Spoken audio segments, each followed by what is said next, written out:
Ladies and gentlemen, Mr. Tony Robbins. Hi. Good to see you, man. You too, buddy. First of all, thanks for nothing off the top of the show. Yeah, that's what I'm here for. That's what you do, though, right? A lot of people think that you come up like, all right, you can do it, but you actually open by telling people you're done. Yeah, I'm not a positive thinking guy. I'm not here to pump you up. What I'm here to do is help you break the pattern that's stopping you. That's what I wondered, if like a Chuck Liddell, Ultimate Fighter, who top of his game, who's having a tough time right now. You coached the Los Angeles Kings when they made their run. Yes. You weren't behind the bench, but you worked with them. Yes. World leaders. Can you approach people the same way? Or even though patterns have developed, do you have to go at everybody very differently? Well, everybody has a different personality, different beliefs, different values, different cultures. But we have the same human needs. And our nervous system functions the same way.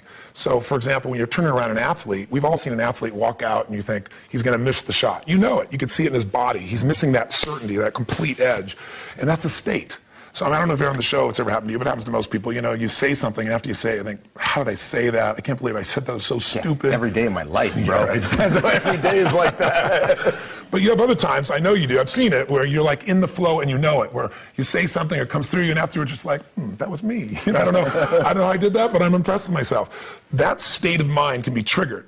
So I'll give you an example. I took Andre Agassi years ago when, like 91, 92, he'd been #1 and dropped down to 32nd. Yeah. And they brought him to me and he was not happy and he's working on his swing. And I said, Andre, when you hit a tennis ball perfectly, you're not thinking about your swing.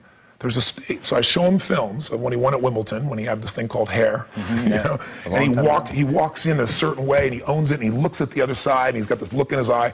So I show him what he does both physically and his focus. And then I contrast that to what he did when he lost, in the French Open.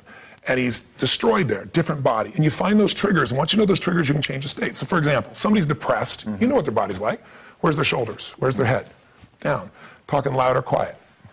Fast or slow? That's true. And that biochemically changes you. So most of us use drugs to change our biochemistry. We live in, it appears to be the over-medicated generation. Appears? Yeah. Everybody I know is on something, man. I mean, in fact, you go out to a party and someone's like, I got a bit of a headache. Here, try Xanax. That's not for headaches. Try it. It'll help. And I imagine that weighs into what you do. I assume there are a lot of people who just try to mask, or not even mask. Sometimes I guess the medication does help. I'm not a doctor. I don't know. Yeah. But from your perspective, you see this.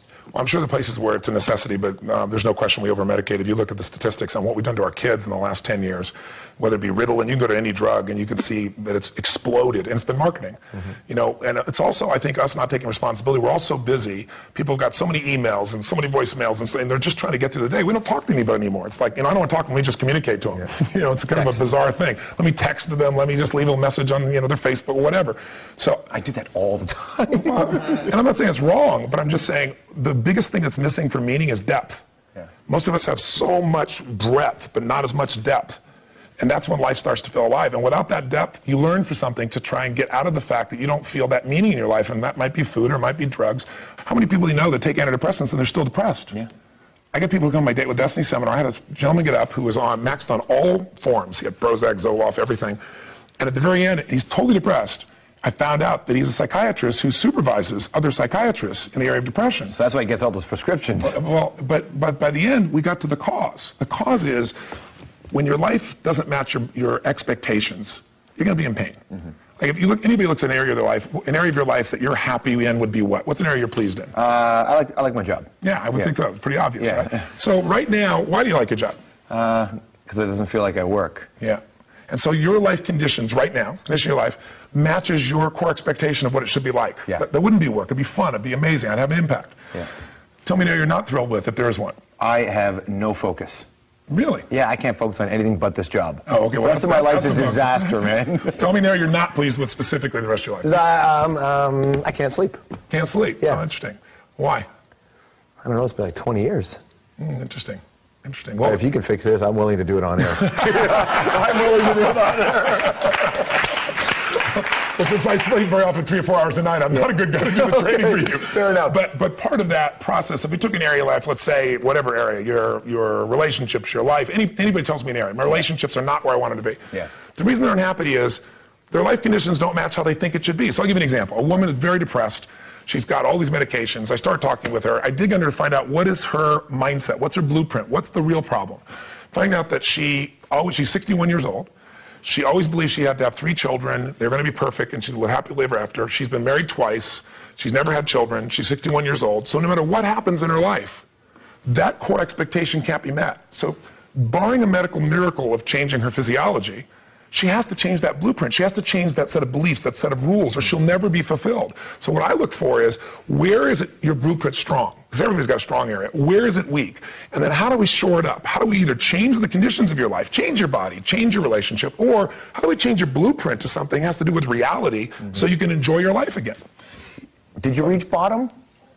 Well, I did. I reached bottom when I was 19. I missed it when I was 21, a couple different times. Yeah. I don't think there is a bottom for people. I think you go through stages of life where you have to reevaluate yourself. I mean, you asked me, backstage, you seem like you're a little different than how you were. Well, I think a lot of people get locked into, they saw you one way, it was an infomercial, and I do have a lot of energy, and I am completely over the top. That's if you're going to hold an audience for 50 hours in a weekend. Yeah, you got to be Kiss, man. You got to be like that David Lee Roth. Well, hopefully you're more than that. No disrespect to Kiss. But you've got to be able to meet all those people's needs who won't sit for a 3-hour movie, and you got to be able to do everything, and you got to use the body. So I think people lock me into that place. But also, when you go through the loss of your mother, I know your mother's very close to you, mine was as well, 3 fathers in my case. Yeah. When someone tells you, pardon me? You buried 3 fathers, you still have a tumor. I do. And so you had a tumor on your pituitary gland, and how old were you when you found out? 31, 32. Yeah, okay, that's going to mess you up for a bit, right? Well, you have to definitely get your full attention. You start wondering if you're going to be here or not, and you have to deal with the uncertainty of that, what it means. And, surgery might mean they cut up my brain, I might die. Drugs that they wanted me to take, I found out 6 months later where the FDA banned them, so they created cancer. So fortunately, I didn't do that. I went through the changes in relationships. I got married when I was 24 years old to a wonderful woman, but she was 12 years my senior. I'd been married twice before, and I adopted her kids. So I was 24 years old with a 17-year-old son, an 11-year-old daughter, a 5-year-old son, and a kid on the way. So all those experiences in life give you the richness of your life, the pain and the pleasure that you pull from to hopefully make a difference for other people and enjoy your life and find meaning in your life. Okay, that relationship, the sort of fateful way you met your new wife and how that changed your life. She's not new. Well, new-ish. It was almost 9 years. You're second, and a whole lot more. We got more to get into with Tony Robbins. The Hour will be right back. All right, you're back here on The Hour. We continue to hang out with Tony Robbins in the commercial break. He's fixed my life. Completely and utterly fixed my life. I suspect you get calls from lots of different people. And do you ever get a call and you're surprised? They're like, hey, I can't believe that person needs me or wants to talk to me. Not at this stage of my life, because everybody has something they want to change, and it's only a matter of time. I don't care. None of us are invincible. And even if you've succeeded at everything, then it's like, what's the next level of fulfillment for me? So I'm not really surprised by that, but I've had some very interesting experiences of, different people at different stages that, how am I going to work with this person when somebody's just bit off somebody's ear and they're a boxer, to give you an idea. Come on, you worked with Iron Mike Tyson? Yeah, right after that occurred, and then I'm there on the side watching his next fight, praying he doesn't do this again, But here's a guy, as an example, I'm a student of people's psychology, not in a pragmatic way. Not let's analyze your past, but let's look at what's really real and what's governing you today. And he was one of the most surprising people I ever met. I've been with Nelson Mandela, Mother Teresa, amazing human beings that I respect. But this guy is so well-read.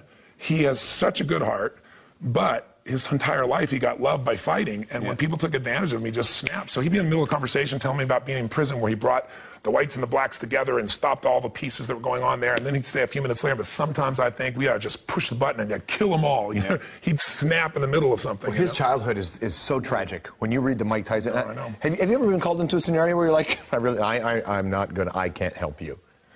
Well, I'm sure there may be a time where I thought I could and was not successful, but no, because I live for that challenge. I love to take on the impossible. One of the things that you'll see very often, one of the hardest things, is when someone's lost a child. I get the phone call when the athlete's burning down on television, when the child's going to commit suicide, and I haven't lost one out of thousands in 30 years. And that doesn't mean I won't someday, but not one, because of understanding the needs. But the hardest part is when a child's already gone. Parents, that's the one that they just don't know how to deal with. So those that I've been able to help have been probably the toughest, honestly.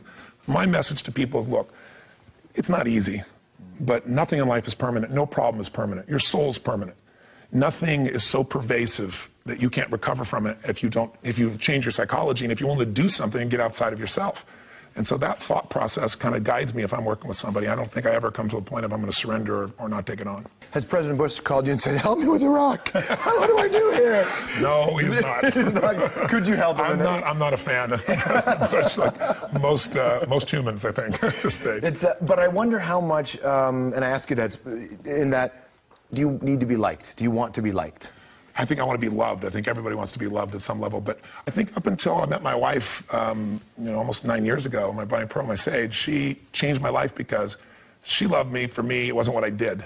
Mm-hmm. I can remember being on stage. She wasn't a fan of you, was she? Not even slightly. She thought, well, these people are messed up. Who's this Tony Robbins guy? She thought, Mr. Success. I had glued hair and, and stuff. She finally got me to cut my hair, thank God, something, But we fell in love in a different way, not an attraction, like a spiritual connection where I saw across the room, walked across it, you are so beautiful. I mean, inside beautiful. And then we're friends for 6 months while I dated other people and became really deep friends. So you obviously you want to be touched by life and all that stuff. People come to you and expect you to help them get through their life. When you go through tough times and failures personally, do people have a false expectation of what your life should be like?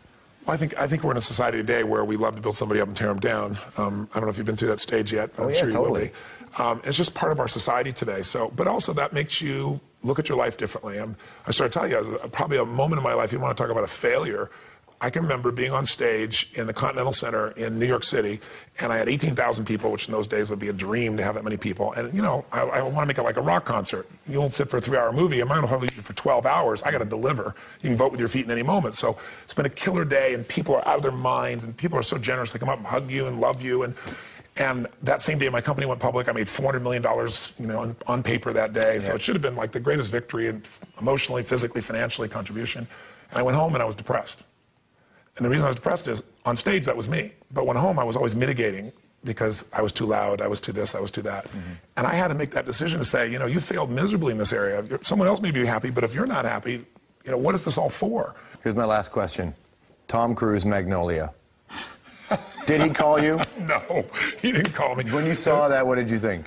Well, I saw parts of it, obviously, that were an exaggeration of my work. And then there's another gentleman I know that he actually went and modeled, who's worked with men on picking people up, and it was just it was a fascinating thing to watch. But no, it wasn't terribly exciting, and no, he did not talk to me. He was not coached by me, we'll put it that way. There you go. Nice to see you. Thanks for coming in. Good to see you, too. Tony Robbins, everybody. Awesome. Lots more to come down, my friends. See you right back.